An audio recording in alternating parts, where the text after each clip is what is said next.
എനിക്ക് ആദ്യമേ ചോദിക്കാനുള്ളത് ഈ ദിയ സനയൊക്കെ എന്തിനാണ് ഈ ബിഗ് ബോസിന്റെ അകത്തോട്ട് കയറ്റി വിട്ടതെന്നാണ്. ശരിക്കും പറഞ്ഞാൽ ആദിലയ്ക്കും നൂറയ്ക്കും വേണ്ടി വേറെ ആരും വരാനില്ലേ. ശരിക്കും പറഞ്ഞാൽ നല്ലപോലെ കളിച്ചുകൊണ്ടിരിക്കുന്നവരാണ് ആദിലയും നൂറയൊക്കെ. ഓക്കെ, ജാസ്മിൻ്റെ കാര്യം അവിടെ നിൽക്കട്ടെ. ജാസ്മിൻ കറക്റ്റാണ്, ബിഗ് ബോസ് മെറ്റീരിയലാണ്, നല്ലപോലെ കളിച്ചുകൊണ്ടിരുന്ന ഒരാളാണ്. പക്ഷേ പല കാരണങ്ങളാൽ പുറത്തു പോകേണ്ടി വന്ന ഒരാളാണ്. ഓക്കെ, അതവിടെ നിന്നോട്ടെ. ഈ ദിയ സനയെ പോലെയുള്ളവരൊക്കെ എന്തിനാണ് അതിൻ്റെ അകത്തോട്ട് കയറ്റി വിടുന്നത്? ഒരു കാര്യമില്ല. അവർക്കൊരു നെഗറ്റീവ് ഇമ്പാക്റ്റ് കൊടുക്കാമെന്നതല്ല, എനിക്കറിയില്ല. നല്ലപോലെ കളിച്ച് അത്യാവശ്യം സപ്പോർട്ട് കിട്ടിക്കൊണ്ടിരുന്നപ്പോഴാണ് അറിയാസ് വന്ന് അതുള്ളതും കൂടെ കളഞ്ഞത്. ഇപ്പോൾ ദിയ സനയും കൂടെ വന്ന് അത് ബാക്കിയും കൂടെ കളയും. അത് 100% ഉറപ്പാണ്. എനിക്കൊരു ഐഡിയയും കിട്ടുന്നില്ല എന്തിനാണ് അവരെ കയറ്റി വിട്ടതെന്ന്. അവിടെ ചെന്നിട്ട് എന്തൊക്കെയാണെന്ന് പുള്ളിക്കാർ കാണിച്ചു കൂട്ടുന്നത്. ശരിക്കും എന്താ പറയുക, വേറെ ആരും ഇല്ല എന്ന് ഞാൻ ചിന്തിച്ചു പോയി. ആദിലയും നൂറയും കണ്ടാൽ തന്നെ മനസ്സിലാവും അവർ ഇവരെയൊന്നും അല്ല എക്സ്പെക്ട് ചെയ്തത്.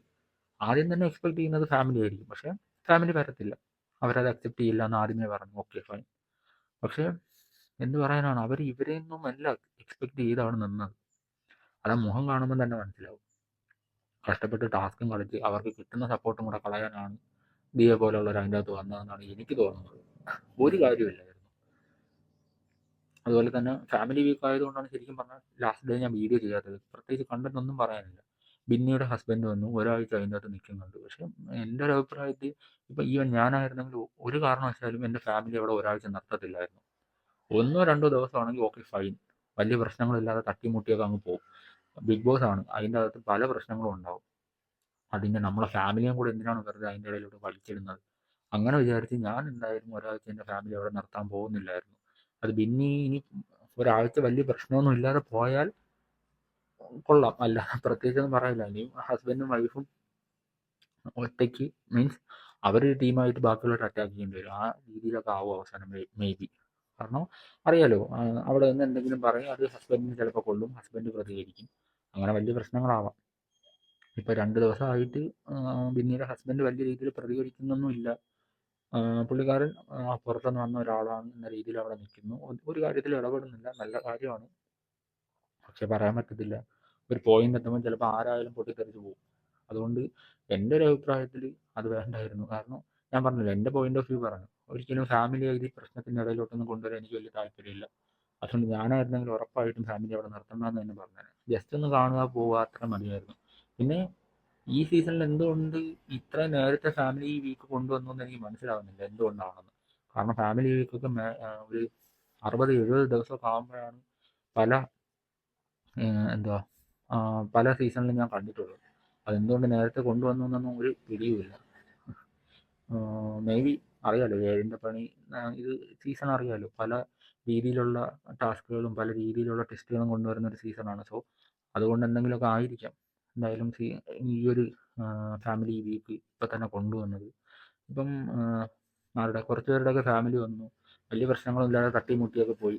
ഈ ഈവൻ ദിയ തന്നെ വന്നപ്പോൾ തന്നെ ഈ ആര്യനിട്ടൊന്ന് ചൊറിഞ്ഞു, എന്താ പഠിച്ചതെന്നോ, +1 +2 എന്താ സയൻസോ ഏതാണ് എടുത്തതെന്ന് ഹ്യൂമാനിറ്റി എന്ന് പറഞ്ഞപ്പോൾ അതൊരു കൊട്ട് കൊടുത്തായിരുന്നു. അത് ജിസേലിനും അതുപോലെ തന്നെ ആര്യനും ഇട്ടൊരു കൊട്ട് കൊടുത്തതാണ്.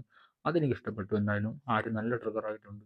എന്നിട്ട് അതിൻ്റെ അകത്ത് പോയിട്ട് എന്തൊക്കെ തള്ളി വിടുന്നുണ്ടായിരുന്നു. ഞാൻ ഒന്ന് വിചാരിച്ച ഈ ഫാമിലി വീക്ക് എന്തോ നിർത്തലാക്കുമെന്ന്. അവനാര് ബിഗ് ബോസോ ഇത് അങ്ങ് നിർത്തലാക്കാനായിട്ട്?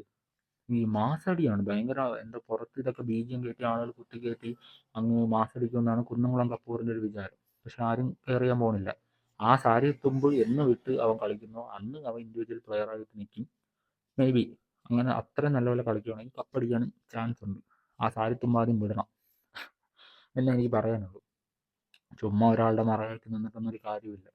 പക്ഷേ ആ ആ എപ്പിസോഡ്, അതായത് ഇന്നത്തെ എപ്പിസോഡിൽ അവസാനമായിട്ടും ഗിസേൽ പറയുന്നുണ്ട്, ഗിസേലും ആര്യനുമായിട്ട് ചെറിയ പ്രശ്നങ്ങളൊക്കെ ആവുന്നുണ്ട്. വളരെ നല്ല കാര്യം, രണ്ടുപേരും നല്ലപോലെ പിരിയട്ടെ എന്ന് ഞാൻ പറയുള്ളൂ. നല്ലപോലെ ഇൻഡിവിജ്വലായിട്ട് കളിക്കട്ടെ, അത്രേ എനിക്ക് പറയാനുള്ളൂ. ആര്യനായാലും ഗിസേലായാലും ആരായാലും രണ്ടുപേരും നല്ല പൊട്ടൻഷ്യലുള്ള ആൾക്കാരാണ്. അവർ രണ്ടുപേരും എന്താ ഈ ഒനിയിൽ പറഞ്ഞതുപോലെ ആദ്യം തന്നെ വന്ന 2-3 ആഴ്ച നല്ലൊരു ഗെയിം കളിച്ചെന്നല്ലാതെ പിന്നെ ഗിസേലിൻ്റെ ഒരു പാവയായിട്ടാണ് പ്ലാച്ചി 2.0 ആ രീതിയിലാണ് അവിടെ കളിക്കുന്നത്. പിന്നെ പ്ലാച്ചി 2.0 ഒരു കാര്യം പറഞ്ഞപ്പോഴാണ് അനുമോള് എന്ത് ഓഫറാക്കി ചളവാക്കലാണ് അവിടെ. ഓക്കെ, അവിടെ ആ ഫുഡ് വിളമ്പിയപ്പോൾ അവിടെ പ്രശ്നമായി കരച്ചില്, ബഹളം, പ്രാവുന്ന ആൾക്കാരാണ്. അതാണ് ഏറ്റവും സഹിക്കാൻ പറ്റാത്തത്. ഓക്കെ, കൈയിട്ട് എടുത്തു, അത് തെറ്റ് തന്നെയാണ്.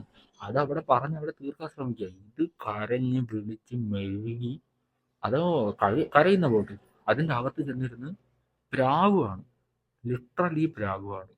ഒരു മാറ്റവും ഇല്ല. എന്ത് പ്രാക്കാണോ എന്തോ, ഈ എന്തോ എന്തോ ഫുഡ് കഴിച്ചാൽ മതി, ദേഹത്ത് പിടിക്കട്ടെ, എന്തൊക്കെയോ പറയുന്നുണ്ട്. ഒരു ഐഡിയയും കിട്ടുന്നില്ല. ഈ പറഞ്ഞ കാര്യം തന്നെ ഇങ്ങനെ റിപ്പീറ്റ് അടിച്ച് കറങ്ങി കറങ്ങി കറങ്ങി ഇങ്ങനെ പറഞ്ഞുകൊണ്ടിരിക്കുകയാണ്. അവസാനം ആദിലയോ നൂറ് ആരോ പറയുന്നുണ്ട്, മതി, ഇത്രയും മതി, നീ കുറേ ആയി പറയുന്നു, പറഞ്ഞ് പറഞ്ഞ് അങ്ങ് പോവുകയാണ് എന്ന രീതിയിൽ. പിന്നെ എന്തൊക്കെ, എന്തോ ഭക്ഷണത്തിന്റെ ഫ്രണ്ടിൽ ഇരുന്ന് ബഹളം ഉണ്ടാക്കുന്നു, അങ്ങനെ ചെയ്തുകൂടാ, എന്തൊക്കെയോ റീസൺ, ഇങ്ങനെ കരയാൻ വേണ്ടി ഒരു റീസൺ ഇങ്ങനെ പറയുന്ന പോലുണ്ട്. എനിക്ക് മനസ്സിലാവുന്നില്ല ഇതിനൊക്കെ എന്തിനാണ് ഈ കരഞ്ഞു കിടന്ന് ബഹളം ഉണ്ടാക്കുന്നതെന്ന്. ഒരു ഐഡിയയും കിട്ടുന്നില്ല. നിങ്ങൾക്ക് എന്തെങ്കിലും ഐഡിയ കിട്ടുന്നുണ്ടെങ്കിൽ ഒന്ന് കമന്റ് ചെയ്തേക്കണം. ഈ ഒരു രണ്ടാഴ്ച മുമ്പ് അത്യാവശ്യം നല്ലപോലെ ഗെയിം കളിച്ച് വന്നതായിരുന്നു. ഒരാഴ്ച അങ്ങനെ നല്ലപോലെ കളിച്ചു പോയി. പിന്നെ ഇത് തന്നെ, പ്ലാച്ചി കരച്ചിൽ, പ്ലാച്ചി കരച്ചിൽ, പ്ലാച്ചി കരച്ചിൽ അടുക്കള, പ്ലാച്ചി കരച്ചിൽ അടുക്കള, ഇങ്ങനെയാണ് പൊക്കോണ്ടിരിക്കുന്നത്. ഒരു മാറ്റവും ഇല്ല.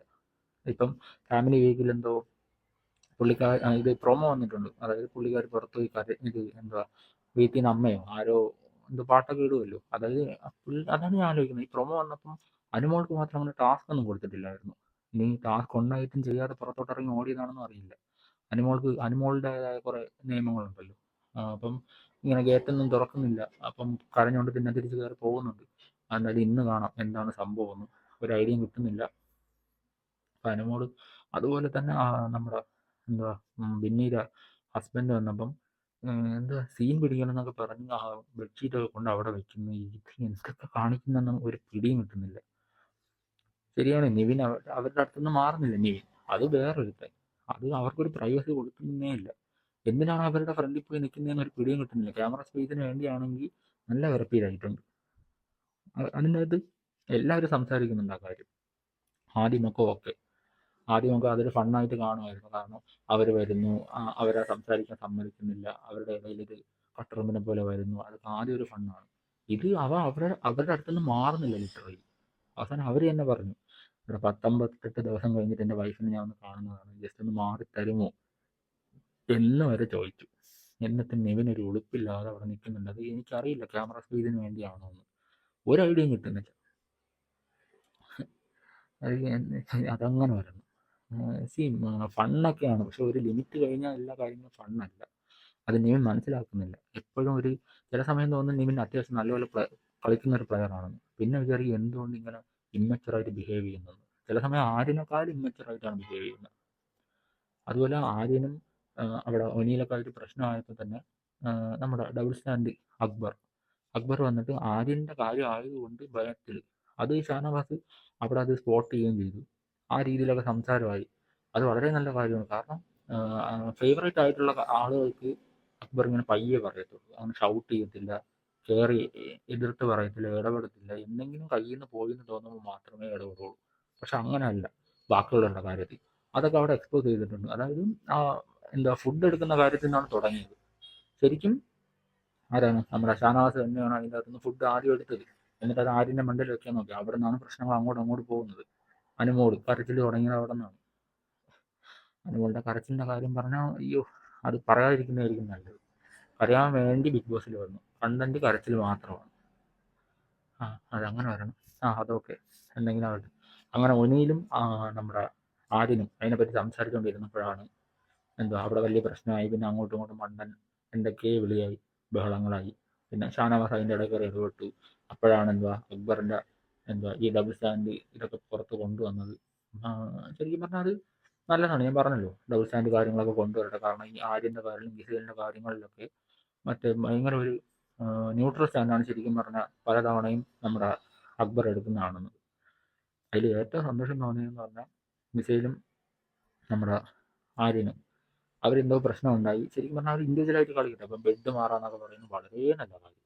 അതിപ്പോൾ ഗിസേലിനായാലും ആര്യനായാലും നല്ല കാര്യം തന്നെയാണ്. രണ്ടുപേരും ഇൻഡിവിജ്വലായിട്ട് കളിക്കട്ടെ.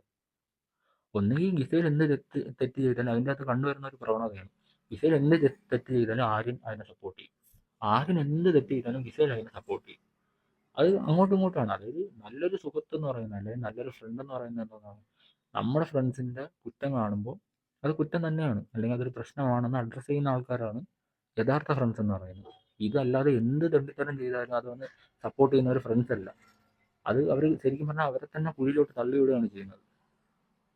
ആ ഒരു വീഡിയോയിൽ ഞാൻ പറഞ്ഞിട്ടുണ്ടായിരുന്നു, ആ അന്ന് മസ്താനി ഔട്ടായ ദിവസം ആ മാസ്ക് കൊണ്ടു കൊടുക്കുന്നത് ആരാണ്? ഗിസൈലാണ്. പക്ഷെ ഗിസൈൽ ഡാൻസ് കളിച്ചിട്ടില്ല. അത് എത്ര പേർക്ക് അത് ഓർമ്മയുണ്ടെന്ന് അറിയില്ല, പക്ഷെ എനിക്ക് നല്ല ഓർമ്മയുണ്ട്. ആ മാസ്ക് മാറ്റിപ്പിടിച്ച് കൂടെ നടക്കുക മാത്രമാണ് ഗിസൈൽ ചെയ്തത്. ആര്യൻ അതൊന്നും ശ്രദ്ധിക്കാതെ, പക്ഷെ അത് പോസിറ്റീവായി മാറി. അതെന്തോ ഭാഗ്യത്തിന് പോസിറ്റീവായി മാറി എന്നാണ് എന്തോ ഒരു ഭാഗ്യമാണ്. ശരിക്കും അത് നെഗറ്റീവായി മാറിയെന്ന് ഒന്ന് ആലോചിച്ച് നോക്കും. ആര്യന് മാത്രമേ അത് എഫക്റ്റ് ചെയ്യുള്ളായിരുന്നു. അപ്പൊ അതൊന്ന് ചിന്തിച്ചാൽ ആര്യന് അത്രയും നല്ലത്.